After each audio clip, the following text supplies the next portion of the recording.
Very much,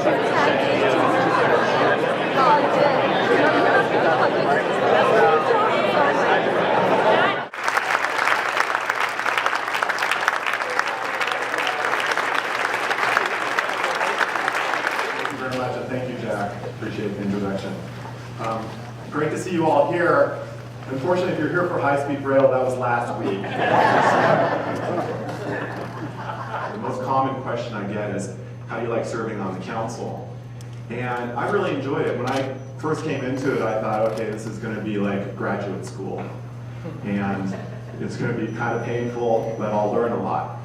But what's made it such a tremendous experience is that we have a fantastic city council, and I have tremendous admiration for all of my colleagues.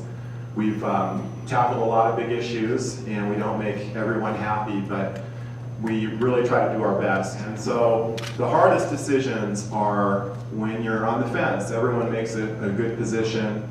You understand that there are some trade-offs, and you have to vote yes or no. So not everyone's pleased, but we do our best. So first I want to start off with some of the accomplishments of the past. So every year we have a service efforts and accomplishments report.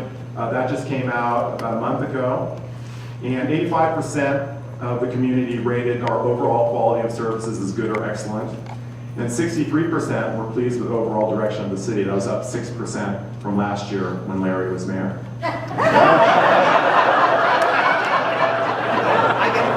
I would say our other big accomplishments were hiring Jim Keene, who's been a fantastic city manager, really bringing the city together, working with staff, working with council. So at the beginning of every year, we get together and we determine our priorities for our focus. And this year, they are economic health, environmental protection, and civic engagement for the common good. So the economy, as you might imagine, is our biggest challenge. But we know in the past we survived the dot-com bust and we rebounded. It made us a lot leaner, so there's less to cut this time. But we're really going to look at every opportunity to cut expenditures at the city level. We're facing a $5.8 projected million deficit this year and a projected $8 million deficit next year. So there's a lot of work to be done. And we're really going to count on the community to support us on this. It might require cutting some programs and services, which we really appreciate so much in Palo Alto.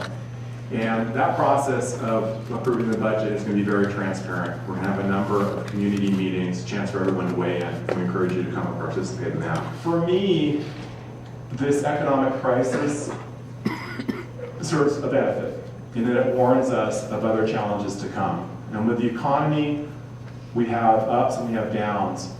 My concern is with the environment, and it's very similar to the economy. With the economy, we've been living beyond our means and it's caught up with us. Environmentally, the same thing. Our population's growing, our resource base is diminishing, and we're going to see a lot of turmoil in the world as people struggle over diminishing resources. Some of the local impacts, the population of Palo Alto has grown 5% over the last 5 years. A lot of people are concerned about the pressure that's putting on our schools, on our parks, on our community services. Others argue that it's our responsibility to house more of our employees. Palo Alto has about a 2.5 to 1 jobs housing imbalance. So we love having businesses here, especially if it's retail, it brings in sales tax. But at the same time, we don't want the housing here because it's a burden on our general fund, or it's perceived to be a burden on the general fund. We need to look at that from the perspective of our neighbors. If we see it as a burden, neighboring communities will see it as a burden as well. And it's simply not fair for them to have to pick up our housing burden. Now, as an environmental educator, I was always trained, don't be too bleak. You gotta give people hope. But the bottom line is the challenges are so fierce right now that we absolutely have to step up to the plate. And Palo Alto has got to be that leader. And this year we signed a new waste hauling contract with Green Waste. We're going to start composting restaurant waste, food waste from the commercial sector. We're also looking at a ban on plastic bags on May 16th, and that's going to be followed up by a ban on polystyrene if that goes through. So those are some of the things. We're also looking at bringing more organic, locally produced food into this building, into our cafeteria downstairs. How many people knew we have a cafeteria downstairs? Okay, well, quite a few of you. How many have you eaten there?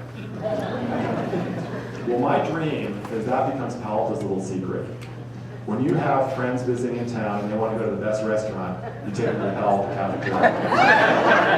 Healthy food, locally produced and organic. Then they head over to the compost facility, pick up the best compost available, refuel their vehicles with compressed natural gas, and return to their farms. And there was a wonderful event about a month ago, the Red and Green outreach event, where those folks focusing on emergency preparedness got together with the environmental community, represented by Actera and McKeep, and the city of Palo Alto was involved with that. We had over 150 volunteers on a Saturday morning. We delivered literature on emergency preparedness and green initiatives and how people could get involved to 3/4 of Palo Alto residences. And that was a fantastic day.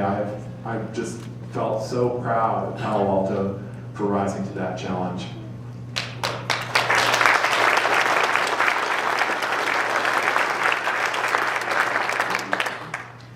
So I just want to end by saying we face great challenges, no doubt about it, but there are also tremendous opportunities.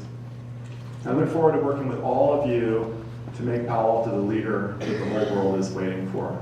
Thank you very much for being here.